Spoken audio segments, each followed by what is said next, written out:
صحت خراب ہو تو کوئی موسم بھی خوشگوار نہیں، اور صحت خوشگوار ہو تو کوئی موسم بھی خراب نہیں۔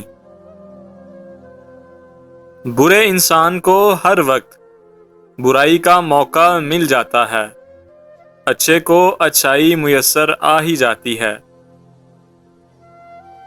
غریبوں کی حالت کے بدلنے کا دعویٰ کرنے والے خود غریبی کے ذائقے سے ناآشنا ہوتے ہیں۔ جس پر اللہ مہربان ہو اسے حضور پاک صلی اللہ علیہ وآلہ وسلم کا قرب ملتا ہے۔ زندگی موت کے تعاقب میں ہے اور موت زندگی کے پیچھے آ رہی ہے۔ جب تک دونوں میں سے ایک ختم نہیں ہوتا یہ کھیل جاری رہتا ہے۔ ہم جسے برداشت نہیں کرتے اس کو بھی تو اللہ ہی نے پیدا فرمایا ہے۔ ابلیس اللہ کے مقابلے میں ایک مساوی اور مخالف طاقت نہیں، بلکہ اللہ کی مخلوق میں ایک باغی اور منکر طاقت ہے۔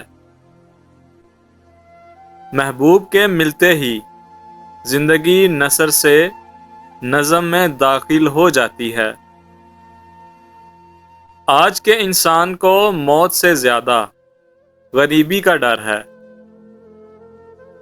چاندنی ہو تو چاند نہیں ملتا، چاند ملے تو چاندنی نہیں ملتی۔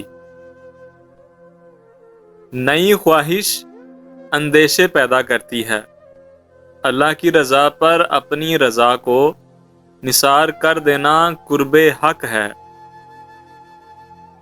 اگر صرف عبادت اللہ کے تقرب کا ذریعہ ہوتی تو انسان پر زندگی کے دیگر فرائض عائد نہ کیے جاتے۔ اللہ کی مخلوق کو ناپسند کرنا اللہ کی محبت سے محروم ہونے کی دلیل ہے۔ جس دیس میں ہمارا کوئی محبوب نہ ہو اس دیس سے محبت ہو ہی نہیں سکتی۔ ابلیس اس لیے بھی مردود ہوا کہ اس کا معبود تو تھا، محبوب کوئی نہ تھا۔ جس بات سے قوم میں وحدت عمل پیدا نہ ہو وہ اسلام تو نہیں ہو سکتا۔ لوگ ملازمتوں سے ریٹائر ہو کر انہی مصیبتوں میں مبتلا ہو جاتے ہیں جن کے علاج کے لیے ملازمت کی تھی، اور نتیجہ یہ ہوتا ہے کہ ریٹائرمنٹ کے بعد پھر کسی ملازمت کی تلاش ہوتی ہے۔ قوموں کی تباہی کا بنیادی سبب یہ ہے کہ ان سے نالہ نیم شب چھن جائے۔ دشمن وہ ہے جو تم سے تمہاری خوبیاں بیان کرے اور لوگوں سے تمہاری خامیاں۔ جھوٹے کو سچی بات نہ بتانا اور بچے کے سامنے جھوٹ نہ بولنا۔ جس معاشرے میں مظلوم اور محروم نہ ہوں وہی معاشرہ فلاحی ہے۔ زندگی ایسا لطیف منظر ہے جو تبصرے اور تنقید کو برداشت نہیں کر سکتا۔ کوئی دنیاوی طاقت ہمیشہ طاقتور نہیں رہ سکتی۔ اللہ کی تلاش انسان کو کسی انسان ہی کے پاس تو لے جاتی ہے۔ جو انسان دوسروں کو خوف زدہ کرتا ہے وہ خود بھی خوف میں مبتلا رہتا ہے۔ عمل کے تابع نہ ہو تو علم کے مطابق نہیں رہتا۔ دولت لوبھ پیدا کرتی ہے اور لوبھ خوف پیدا کرتا ہے۔ انسان اتنا اشرف ہے کہ اسے اللہ کا ارادہ بھی کہہ سکتے ہیں۔ تمہاری جو حالت تنہائی میں ہوتی ہے وہی حالت قبر میں ہوگی۔ دوست تو وہ ہے جو تم سے تمہاری خامیاں بیان کرے اور لوگوں سے تمہاری خوبیاں۔ اگر تمہیں یہ کہا جائے کہ تمہیں دنیا میں کسی اور صورت میں بھیجا جا سکتا ہے تو جس صورت میں آنا پسند کرو وہ تمہارا دوست ہے۔ فرقہ پرست حق پرست نہیں ہو سکتا۔ اسلام کے شجر کو اتنے پیوند لگائے جا چکے ہیں کہ اس کا اصل رنگ دب کر رہ گیا ہے۔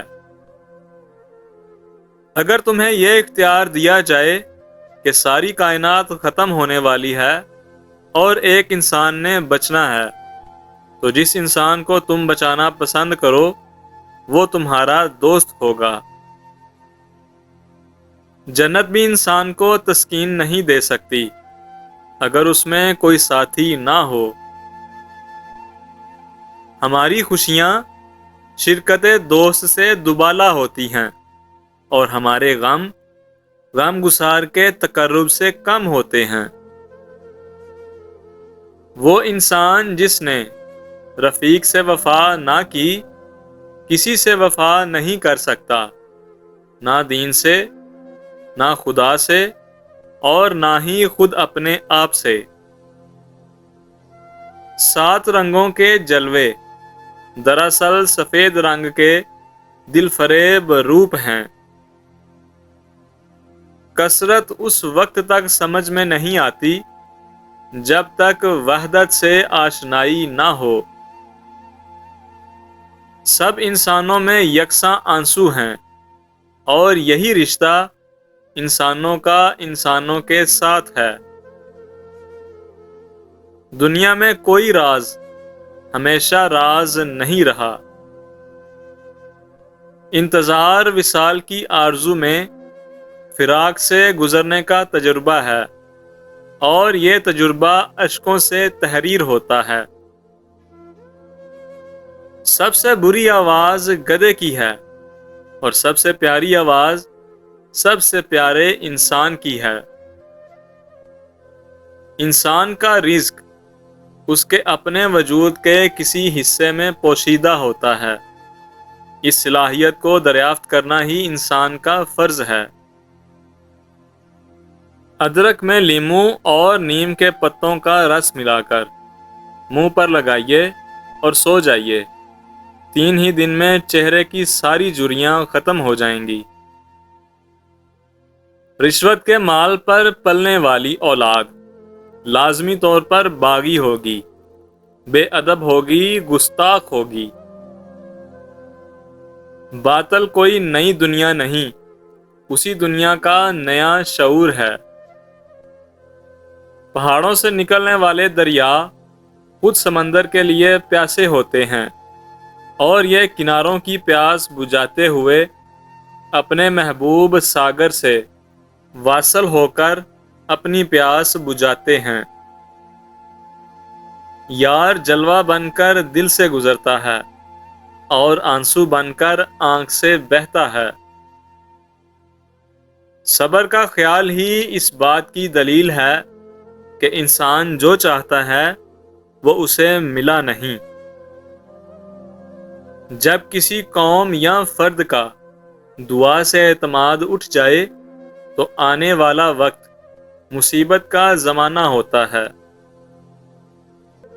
کوئی چہرہ بیماری دے جاتا ہے اور کوئی چہرہ شفا عطا فرما جاتا ہے۔